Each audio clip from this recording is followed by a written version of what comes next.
নমস্কার, আমি doctor Samima Jesmin Ali, obstetrician and gynaecologist. আজকে আমি একটা টপিক নিয়ে বলতে এসেছি, that is USG, FPP plus colour Doppler.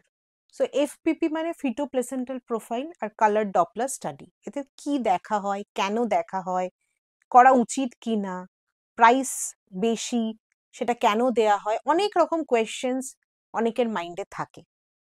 তো প্রথমেই বলি, কালার ডপলার এটা একটা মোড অফ আল্ট্রাসোনোগ্রাফি, যেটাতে আমরা আপনাদের ল্যাঙ্গুয়েজে, মেডিকেল ল্যাঙ্গুয়েজে অনেক কিছু আছে, আপনাদের ল্যাঙ্গুয়েজে আমি যেটুকু সিম্পলিফাই করে বলতে পারি, দ্যাট ইজ এটাতে বেসিক্যালি আমরা দেখি বাচ্চা ঠিকঠাক অক্সিজেন পাচ্ছে কিনা, বাচ্চা পেটের মধ্যে কোনো কষ্টে আছে কিনা।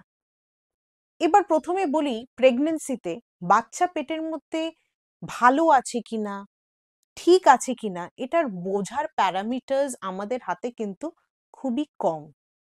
কিভাবে আমরা বুঝতে পারি? একটা হচ্ছে বাচ্চার নড়াচড়া, সেটা কিন্তু মাদারকেই ফিল করতে হবে। সেকেন্ড হচ্ছে ফিটাল হার্ট সাউন্ড, যেটা গাইনোকোলজিস্ট বা সিস্টাররা শুনে থাকেন, হার্ট সাউন্ড। থার্ড মোড হচ্ছে colour Doppler, which is the most reliable mode. Fetal movement মারা যেটা বলছেন, ওটা সাবজেক্টিভ।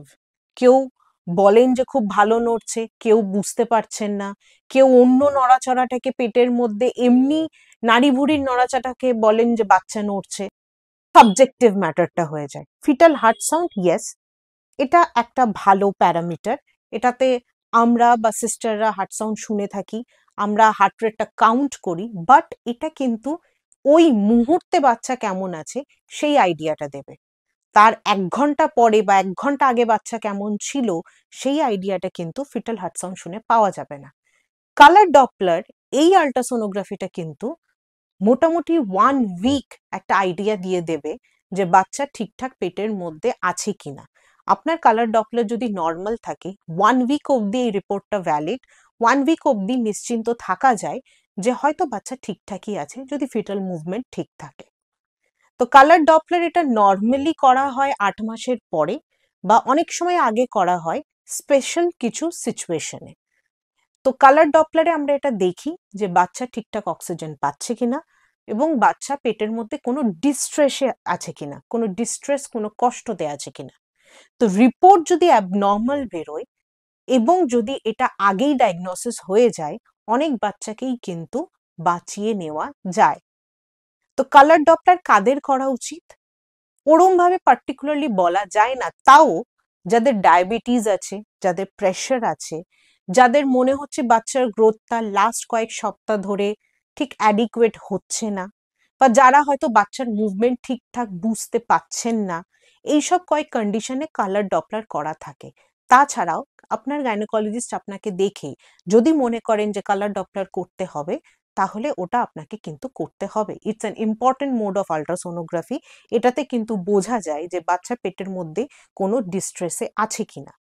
ধরুন আপনার কালার ডপলার স্টাডিতে ডিস্ট্রেস বেরোলো, ডিস্ট্রেসটার কিন্তু অনেক ক্যাটাগরি থাকে, সেই রিপোর্টটা দেখে কিন্তু আপনার গাইনোকোলজিস্ট বুঝে যাবে যে কোন ক্যাটাগরিতে আছে।